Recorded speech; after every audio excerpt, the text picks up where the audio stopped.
Blackbeard's rise to power is one of the most fascinating things in the story of One Piece. Approximately 2 years ago, Blackbeard possessed a bounty of 0. And it wasn't just the world that didn't know his name and didn't acknowledge him. He'd been a member of the Whitebeard Pirates for 30 years and wasn't even a division commander. So Blackbeard went from this to where we currently stand in the story.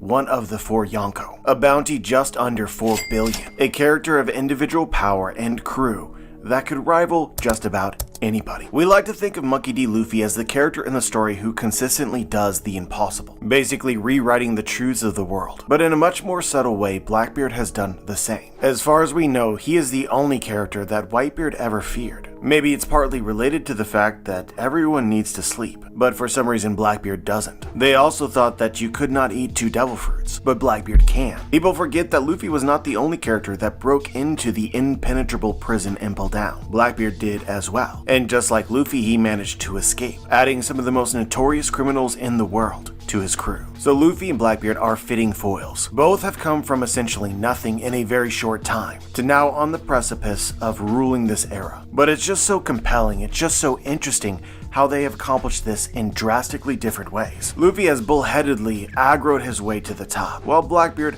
has planned. Every step he has ever taken is carefully evaluated and measured, and that's not going to change. Luffy is quite possibly the most predictable person in the entire story.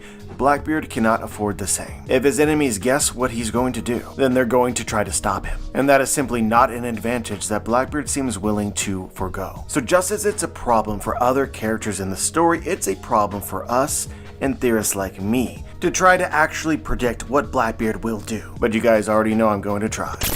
Hey YouTube, Joeboy here. So, I feel like the mental space that you have to be in order to try and predict Blackbeard is always thinking outside of the box. Blackbeard wants things that we can understand, but he pursues them in ways that are difficult to expect. However, I kind of think that the more that Blackbeard does, the more that patterns emerge regarding his thought processes, or how Oda has designed his thought processes. Consistently throughout the story, Blackbeard manipulates the system. He manipulates the current climate to his advantage. He sees opportunity in places that others do not, yet interestingly isn't always responsible for the creation of these opportunities. Did he defeat any of the members of the Warlords? No, he did not. That was Luffy. However, with Warlords having been defeated, a spot had opened up for him. Haha, don't mind if I do. He was really quick in recommending himself for that open position. Why? Seems pretty obvious that Blackbeard subscribes to the philosophy of keep your friends close but keep your enemies closer. Just the same as Luffy pursues throughout the entire story,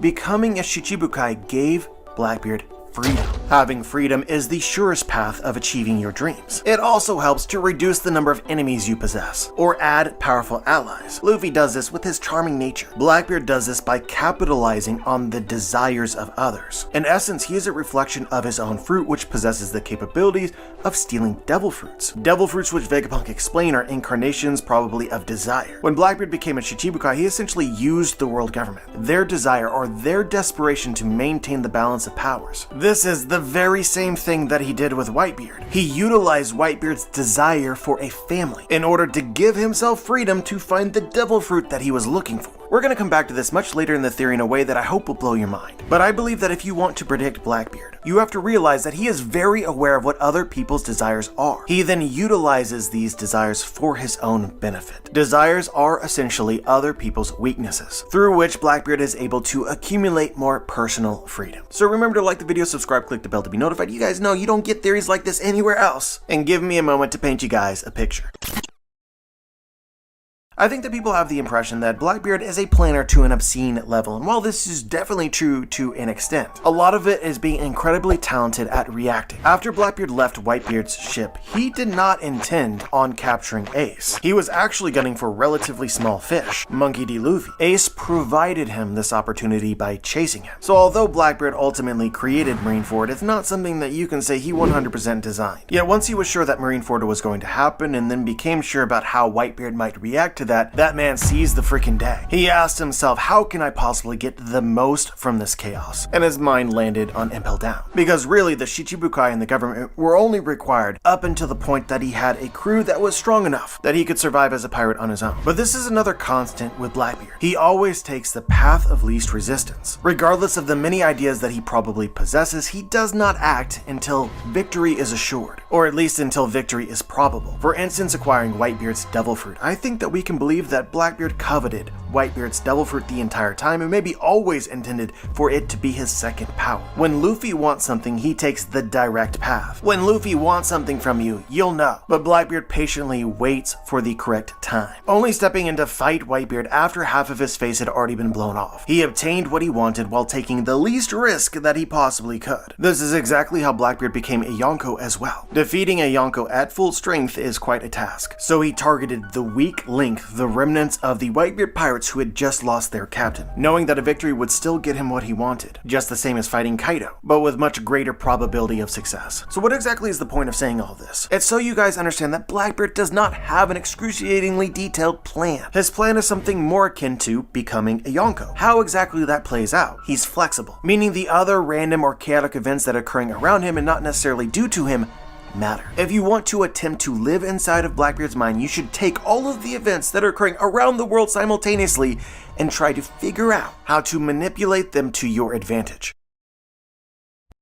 So this leads us to Blackbeard's other great skill, or ability. Blackbeard has a great understanding of how the world works, which is kind of a requirement in twisting things to your advantage. Basically, Blackbeard is very good at predicting other characters or other organizations' actions. He is capable of this because he has a lot of knowledge. It's honestly crazy how much Blackbeard seems to know. I know that Blackbeard waited until he had the Yami Yami no Mi to act. One of the benefits of being patient and being on Whitebeard's ship for 30 years is how much you can learn from that vantage. Defeating the remnants of the Whitebeard pirates made Blackbeard a Yonko, but just because he's earned this title does not mean that he can actually hold his territory against other rival Yonko. As far as we know, none of the other Yonko actually challenged him to see if he was legit, and I think that Oda baked in a reason for this into the story, as we saw when Shanks encountered Whitebeard or when Big Mom and Kaido formed an alliance. The Marines and the government were very reactive to two Yonko coming together, and guess what? I bet Blackbeard knew that. So if any other Yonko challenged him, they would also be challenging the government. In a way, acquiring Yonko status but not intending on taking down the other Yonko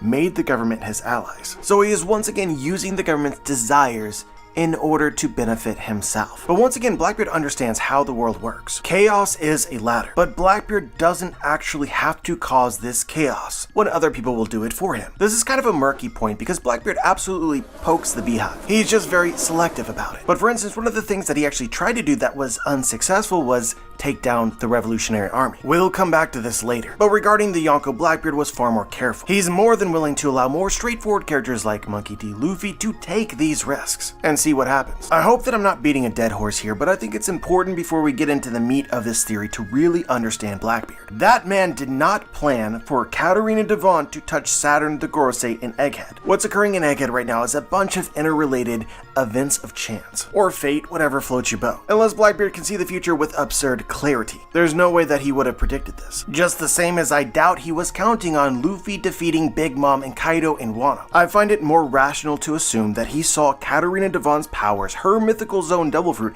as an incredible tool that would undoubtedly become useful. This is why I subscribe to the theory that the Blackbeard pirates Katarina Devon and Van Augur actually came to Egghead for a different reason: Blackbeard's interest in the Seraphim. Blackbeard had encountered the Seraphim when fighting Boa Hancock and the Marines in Kobe in Amazon Lily, and he wanted it. But you guys already know, right? Blackbeard is utilizing Vegapunk's and the government's desires to benefit himself. So it would be natural to do reconnaissance in Egghead, where the creator of the Seraphim, Vegapunk, lived. And while their Devon and Augur just happened to learn about the Seraphim's authority hierarchy, they just happened to encounter a Gorosei in Saturn. Luffy happened to punch this particular Gorosei, and then boom, mission accomplished. They might have just acquired the ability to control the Seraphim by leveraging what he knows, evaluating what he needs, and utilizing the powers at his disposal. Perhaps nothing is more emblematic of Blackbeard's ability to capitalize on chance than the meeting between Caribou and the Blackbeard pirates in Egghead. He didn't necessarily plan this, but I can promise you that he will find a way in order to utilize it. So let's start off with some easy theories before we try to do anything ambitious. Caribou is a fan of the Blackbeard pirates in much the same way as Bartolomeo is a fan of the Straw Hat Pirates, another foil. By managing to stick around the story somehow, Caribou has discovered the identities and or locations of the ancient weapons Poseidon and Pluton. He intends on revealing this information to Blackbeard, and I believe that he will be successful, meaning that it is now incredibly likely, probable, that Blackbeard acquires the ancient weapons Poseidon and Pluton. Of course, it's possible that Oda goes in a different direction. This could be a red herring. But you gotta admit that it's a pretty crazy coincidence that Pluton is supposed to be located in the bottom of Wano somewhere, and the only thing that we're really certain about here is that you have to destroy the walls of Wano in order to retrieve it. If you recall the end of Wano, it was heavily implied that Zunisha was preparing to actually destroy the walls. Opening a border has never been more literal. But when you look at the Blackbeard pirates and their devil fruits, and you look at Avalo Pizarro and his island devil fruit, it's kind of obvious what's going to happen, right? You literally could not create a more perfect devil fruit for this particular circumstance, stealing the Pluton right out from under Wano's nose. As of the moment that I'm recording this, in the last chapter, we have now begun the new Wano cover story. Blackbeard has a very real chance of appearing, and even if he doesn't appear now, he's almost assured to appear at some point in the future. And the reason why I feel so certain about this is just pretty simple logic. I believe that Caribou will reveal to Blackbeard the location of Pluton. Blackbeard, once hearing about this, is obviously going to act on that information. So Blackbeard will head to Wano. And he really shouldn't fear Wano defeating him. So really it's less of a question of will Blackbeard go to Wano and when Blackbeard will go to Wano. Throughout the story, Blackbeard is careful at drawing attention to himself. He makes sure to do it only when he has to. And the interesting thing about the ancient weapon Pluton is that not too many people actually know where it is. Caribou is one of the very few. And Caribou also knows who else knows. Talking about Nico Robin and the Straw Hat Pirates. Once again, one of Blackbeard's great powers, knowledge. So if Blackbeard deems it prudent to wait, he could. And I just want to make sure that that's understood. The moment the Pluton becomes the flagship of the Blackbeard Pirates, Blackbeard is enemy number one to a lot of different people. So saving that reveal could be beneficial to him. With Poseidon, I feel like the speculation is a little bit more murky, but you cannot ignore one particular connection. Blackbeard will soon know who the ancient weapon Poseidon is. Just like Pluton, he will pursue her. If there's one thing that we can bet on for sure is that Blackbeard is going to be involved in whatever arc highlights the capture of Shirahoshi as Poseidon. But this creates a new possibility. People have wondered for over a decade how exactly Luffy will fulfill the prophecy in Fishman Island. Madame Charlet predicted that Luffy would destroy it, and we see a shadowy silhouetted Straw Hat Luffy, shrouded by flames. Once again, the Blackbeard Pirates' devil fruits could foreshadow what ultimately happens. Katarina Devon has the power to impersonate Straw Hat Luffy. All that would be required is that she touch him at some point during the course of the story, and that could have happened in Egghead. We have approximately 50 chapters of characters interacting with Luffy, and any one of them could have been Katarina Devon in disguise. Devon touching important people is probably an active order from Blackbeard himself. The more people that she can impersonate, the more useful she is. This is how Blackbeard operates. But the reason I said that this theory is more muddled is because,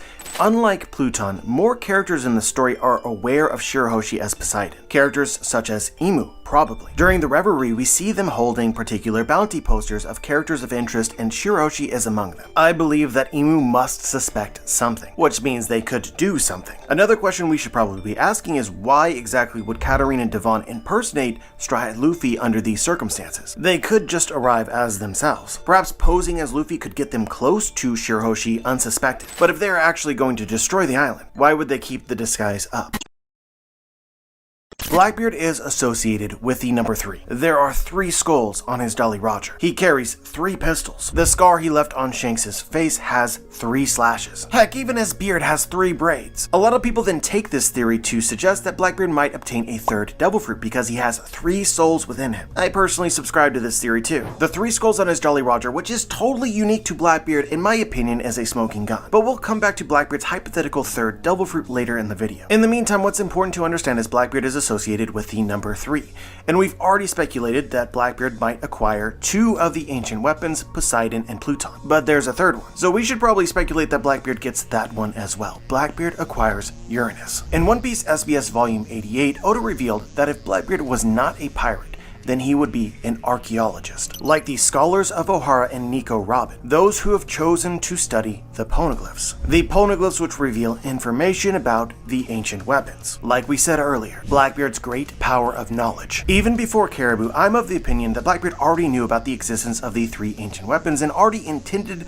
for them to be something he eventually acquires, even if he didn't know exactly how he would acquire them. So just a bit of headcanon, but I think that Van Augur's warping ability gives the Blackbeard pirates a lot of mobility. Blackbeard selected this devil fruit for a very good reason, because it is incredibly useful. I think that Blackbeard would find it difficult to acquire the 3rd ancient weapon if he already possesses 2. Once the location, identity, nature of Uranus is revealed, forces will mobilize against Blackbeard obtaining it. So I like the thought of Blackbeard patiently waiting to get Pluton and Poseidon until he knows where Uranus is. And then Van Augur's fruit will be able to transport the Blackbeard pirates to these 3 locations in quick succession, before anybody can react. So I suppose to fully predict what Blackbeard might do, we kind of need to know what Uranus is. It is the only ancient weapon left that has not been explained. Let me give you the facts. The natures and locations of the ancient weapons are inscribed on the poneglyphs. The poneglyphs which contain the inscribed history of the ancient kingdom. The ancient weapons were supposed to be the weapons of the ancient kingdom. These weapons are supposed to be capable of destroying the world. We heard this not only from the world government, but also the creators of Pluton themselves, and it's also suggested by Queen Otohime talking about Shirahoshi and her powers. They can be used wrong. Furthermore, we learned from Vegapunk and Egghead that the ancient kingdom was highly advanced, and they utilize this mysterious power source which he dubs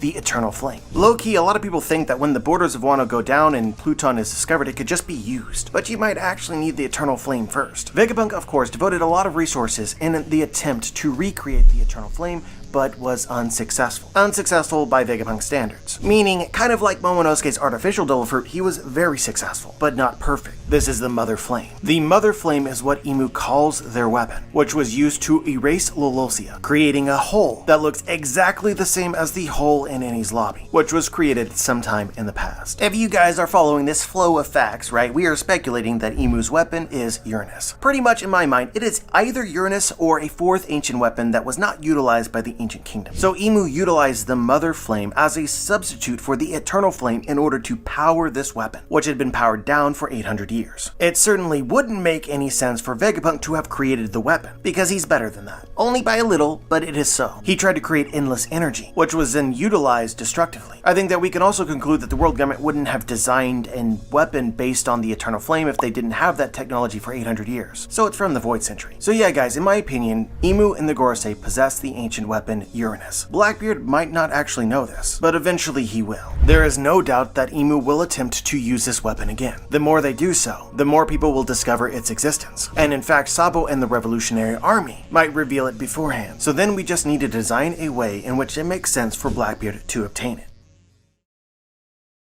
This is the point in the video where everything starts to come together, and also the point that we get a little bit more creative. Whenever big things happen around the world, you can count on Blackbeard creatively capitalizing on it. When Ace left the safety of Whitebeard and decided to pursue him, Blackbeard seized his opportunity to become a warlord, knowing that for at least a short time, a spot was open. When the world government announced Ace's execution, and there was an expectation that Whitebeard would fight them, he utilized his newly acquired warlord powers in order to infiltrate Impel Down, knowing that the government was too focused on Whitebeard to be able to do anything about it. Then in Marineford, as the world government and the Marines are fighting against Whitebeard, they successfully defeat Whitebeard for him, allowing him to acquire Whitebeard's fruit, knowing its power. But then the world government having defeated a Yonko and Whitebeard, now a new position was open. Somebody could potentially claim Whitebeard's territory, and all they needed to do was defeat the remnants led by Marco, which Blackbeard did. So having acquired territory in the New World, Blackbeard then used this power in order to obtain powerful devil fruits, which he knew he'd have the ability to encounter from his 30 years on Whitebeard's ship in the New World. But then the Reverie happens and the warlords are abolished, thus making those pirates who were warlords no longer protected. There was then no consequences for attacking Boa Hancock and acquiring her Love fruit,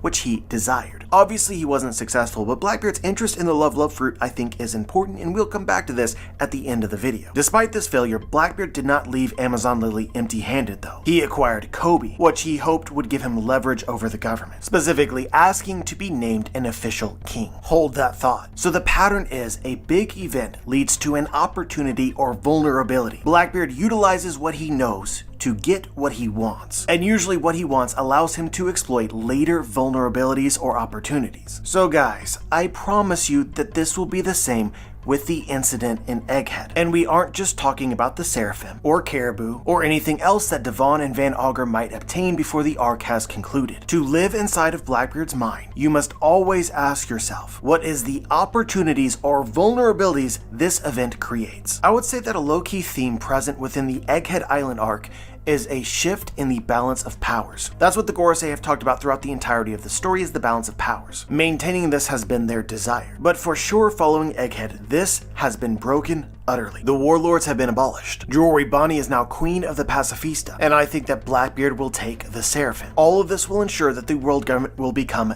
desperate. So this is just your friendly reminder that Blackbeard utilizes other characters or other organizations' desires to benefit himself. If the world government still desires to maintain the balance of powers, they might just be desperate enough to accept Blackbeard's help.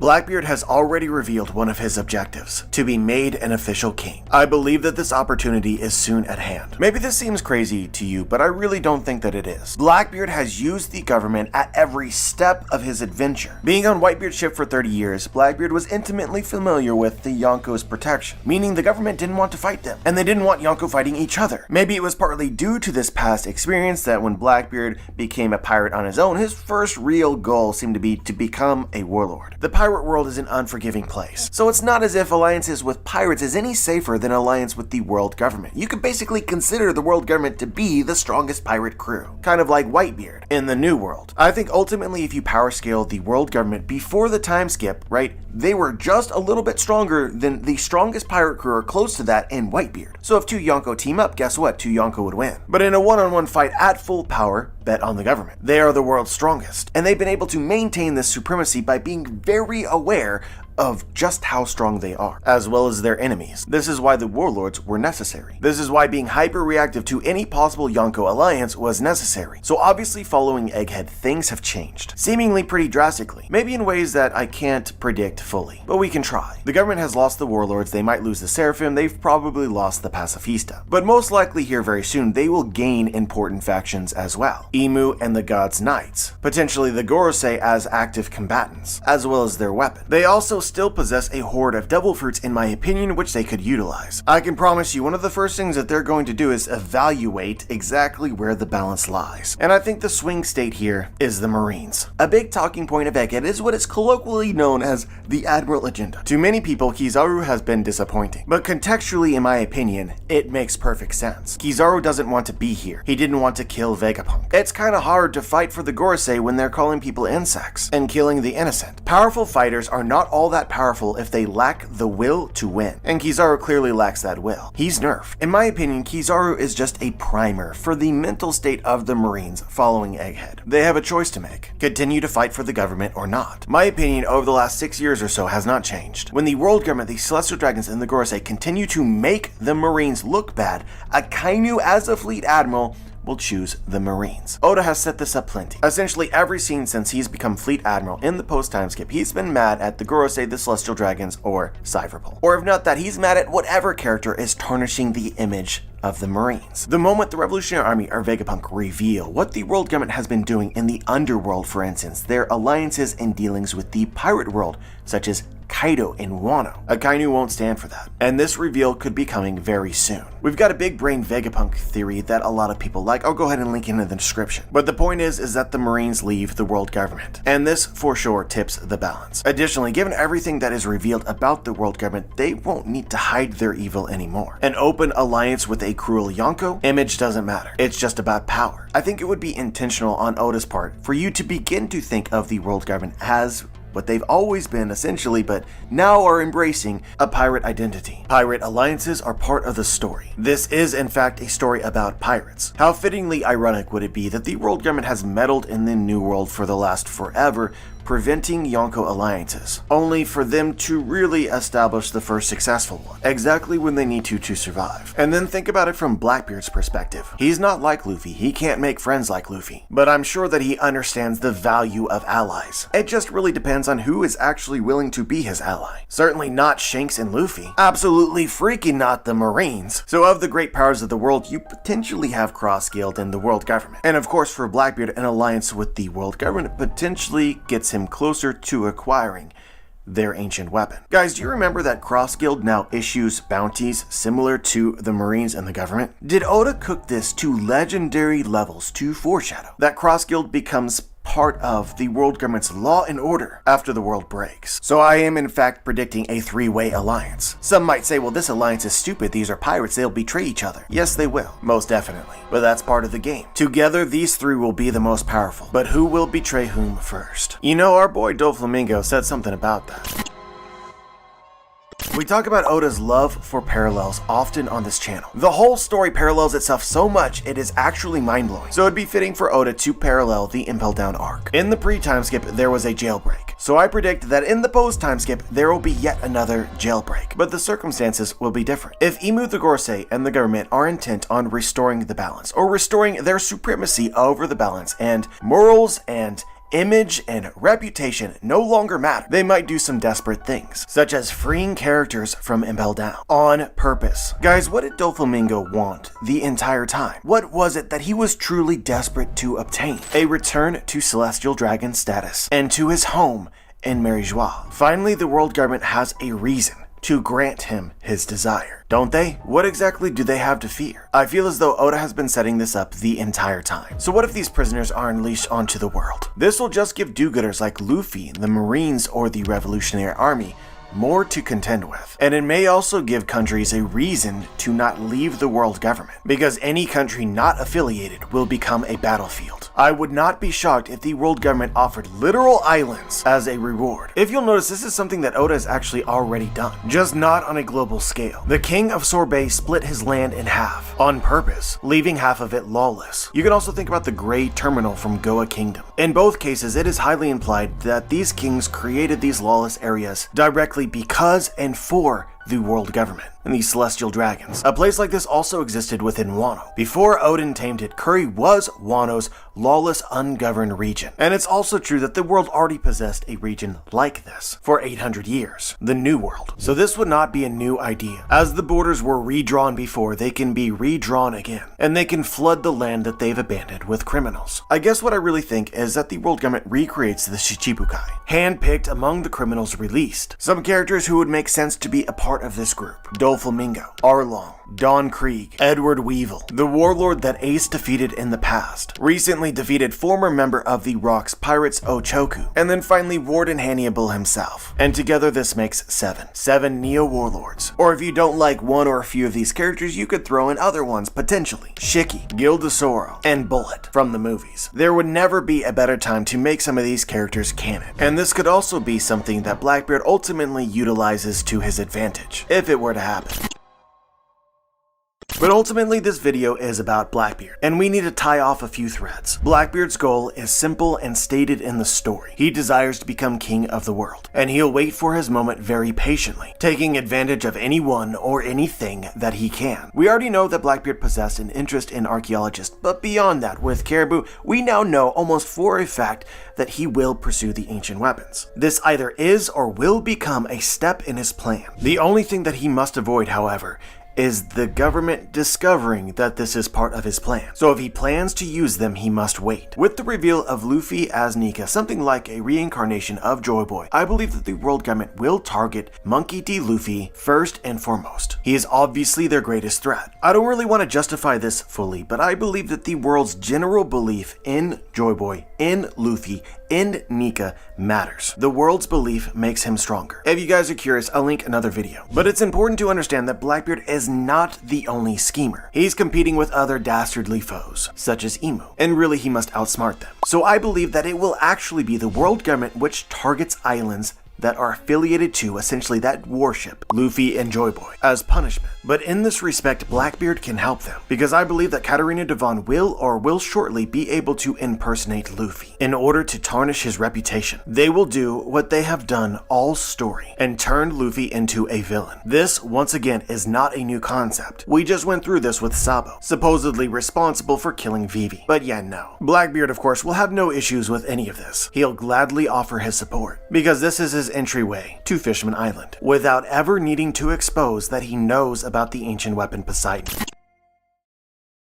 You'll have noticed that at this point, we've covered almost everything that Blackbeard has been associated with in the story that would be likely involved in his grand plan going forward. And many of the more mysterious things, in my opinion, relate to his desire to be affiliated with the world government. For instance, why did Blackbeard target the Revolutionary Army in Dragon, but not any of the actual Yonko? Well, considering what we know now, the government actually wanted the Yonko to exist. The four Yonko as enemies and as obstacles helped prevent any one of them from becoming king. Even if Blackbeard desired to have a war with Kaido, the world government would have been involved and would either have tried to stop this war or tried to defeat the winner. But you'll notice that they treat the Revolutionary Army differently, because they actually wanted the revolutionaries to go away, and Blackbeard understood this. A very subtle detail about Blackbeard's movements essentially from the very beginning of the story is he has been very careful about making the government his enemy. And as far as we are aware, in the post-time skip, this pattern held true until the Reverie,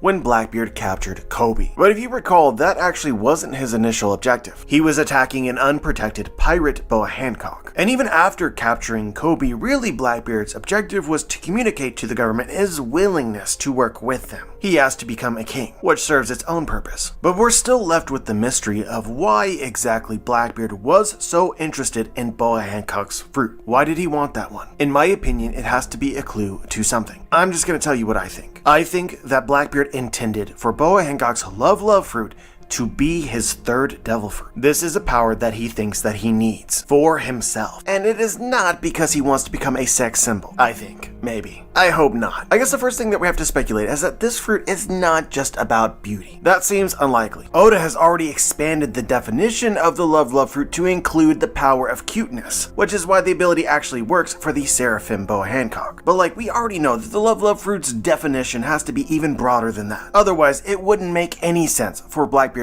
to want this fruit, because nobody on his crew, including himself, is either beautiful or cute. Basically, I'm certain that if Blackbeard ate the love fruit, it would actually work for him. I believe that part of the fruit's ability is making people love you. In my opinion, this is why Boa Hancock's fruit was successful in turning Pacifista to stone, because otherwise that would raise some questions that are better left unasked. And so with this alone, you can see why Blackbeard would covet it. Luffy gains all these friends, all these allies because of his charming nature. Blackbeard kind of lacks that. I'm gonna link another video. This one was about Sanji, but in that video we actually talked about how joy is a form of love in Buddhism. Nika's powers is a derivative of love. Look, I'm not claiming that Oda cooks to this level, but you've got to admit that the one time that we saw Luffy without the Gomu Gomu no Mi, he was kind of a brat. But once he ate that fruit, practically everyone falls in love with him. At this point, you have to seriously wonder whether eating a devil fruit changes a person's nature in subtle ways. So with the love fruit, Blackbeard thought to become a little bit more like Luffy. And I think that it is this which actually foreshadows Blackbeard's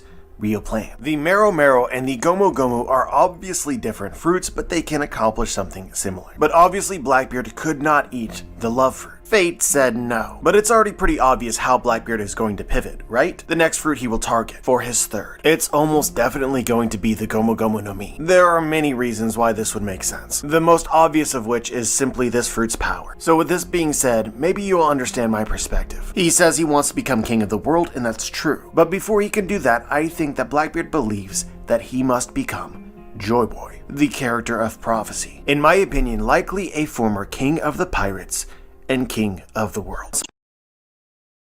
I think that once you state this out loud and you put everything together, this is incredibly obvious. Blackbeard's goal is to become Joy Boy. How exactly he came to possess this dream, you guys can pick whatever the hell you want to. Maybe you subscribe to the Blackbeard 3 soul theory. Maybe Blackbeard possesses the soul of Rock's D. Xebec, and Rox knew something. Maybe Blackbeard was able to overhear Whitebeard and Roger as they talked about the secrets of the world. Maybe Blackbeard simply asked Whitebeard sometime later. Or maybe he pieced together various parts of the prophecy from his time on the Whitebeard pirate's ship in the New World. It's not as if nobody knows about Joy Boy. In the past, we see King and Kaido talking about it pretty casually. There seems to be this general understanding that some dude named Joy Boy is going to change the world and turn it upside down. These prophecies are out there, and if you ask me, Kaido seemed to know a lot. More than you would expect for somebody who never found the One Piece. However exactly it happened, I do believe this to be Blackbeard's goal. I believe once the prophecies of Joy Boy are revealed to us, their precise wording, Blackbeard's movements, and general plan is going to be very obvious. So I'm going to throw some things at you. Aspects of this prophecy that I think actually exist. Joy Boy is supposed to be of the D family. Marshall D. Teach. Joy Boy is supposed to be a person who possesses many abilities. Blackbeard's multiple devil fruits. Luffy's power of imagination. This person will be greatly loved. Blackbeard's interest in the Mero Mero no Mi. He will acquire many powerful allies and many powerful enemies. He'll be known as the world's greatest hero and also the world's greatest villain. He will probably free slaves and make them part of his army. Joy Boy will find a great treasure, the truth of the world, or the One Piece, and he'll become king. He will break the world with the 3 ancient weapons, ultimately bringing freedom to all. Guys, it is my strong guess that when we get to this part in the story, Blackbeard is going to fit this prophecy just as well as Luffy does. It will be vague enough that it could be either, even though we know who it actually is. Guys, I think that Blackbeard has purposefully been very low-key about his interest in the poneglyphs and everything that they disclose. Despite Oda telling us on the sly that, yeah, he's interested in archaeology. How many times has he mentioned the ancient weapons in the story? I will tell you, 0 times. In fact, how many times has Blackbeard mentioned the poneglyphs? I'll tell you again, 0 times. And the reason for this is that knowledge is key to how Blackbeard thinks he will win. Knowledge he can come to possess, and knowledge that he can withhold from others. It's harder to predict what he will do when people do not realize what his true motives are. But from the very beginning, Luffy and Blackbeard have been foils, 2 sides of the same coin. Joy Boy will destroy the world and at the same time free it. But in what way matters. I really hope that you guys enjoyed this video. The premise breaks down pretty simply, but I hope despite that it was still eye-opening. Blackbeard is intentionally unpredictable, in part because of knowledge he does not reveal, and in part because of how good he is at reacting to the chaos as it unfolds. I believe if you want to predict Blackbeard, first you have to have an understanding of what it is that he wants, and then you need an understanding of what everybody else wants, because that's how Blackbeard thinks. He will exploit your desires. So as of right now, it seems as if the world government has a very exploitable desire to maintain the balance. Blackbeard could utilize this in order to obtain the ancient weapons Poseidon and Uranus, bringing him one step closer to fulfilling the prophecy of Joy Boy, which has been his secret goal all along. But obviously from this point, you could and I could speculate so much more. For instance, a natural question that I think that this video inspires is who is the final villain of the series? Is it Imu or is it Blackbeard? My guess is we'll find out before Laugh Tale, closer to Lodestar. At the end of the day, Blackbeard has to do something with the rubbings of the poneglyphs, the road poneglyphs that he has collected, as well as the acquisition of Pudding, which I assume is about reading the poneglyphs. Eventually, Laugh Tale is his destination. So if Blackbeard is going to have an alliance with the world government, the main purpose for this alliance is, from the world government's perspective,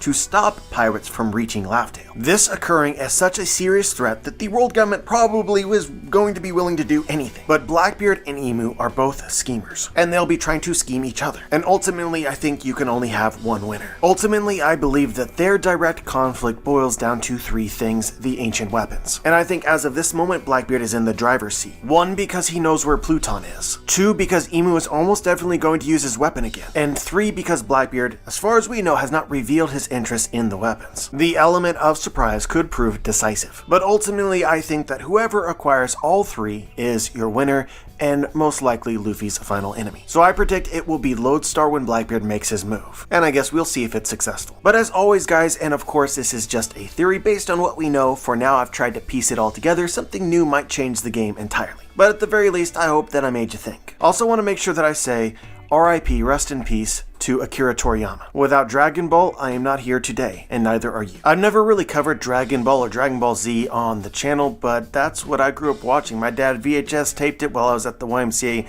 in school. I still have those. I collected the cards, I had the action figures, I went Super Saiyan, I dyed my hair blonde. Dragon Ball Z was it. And hell guys, a lot of people on the channel will know I'm a huge fan of Chrono Trigger and Dragon Quest as well. Everything that man touched turned to gold, quite literally. And part of it was just an amazing, unique identity. A lot of things are like Dragon Ball now, and it's because he saw the vision first. So as Oda said in a recent message about it, I hope that heaven will be a pleasant place, just as Toriyama envisioned it. But yeah guys, I wasn't going to make a dedicated video about that, but I felt it necessary to include it. Both Dragon Ball and One Piece have changed my life, there is no doubt. And without Dragon Ball, there is no One Piece. But yeah, I hate to end the video on a somber note, but it is what it is. As always, I'm curious as to what you guys think.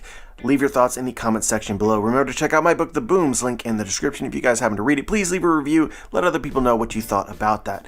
Like the video, subscribe, click the bell to be notified, join the squad, and as always guys, have a wonderful day.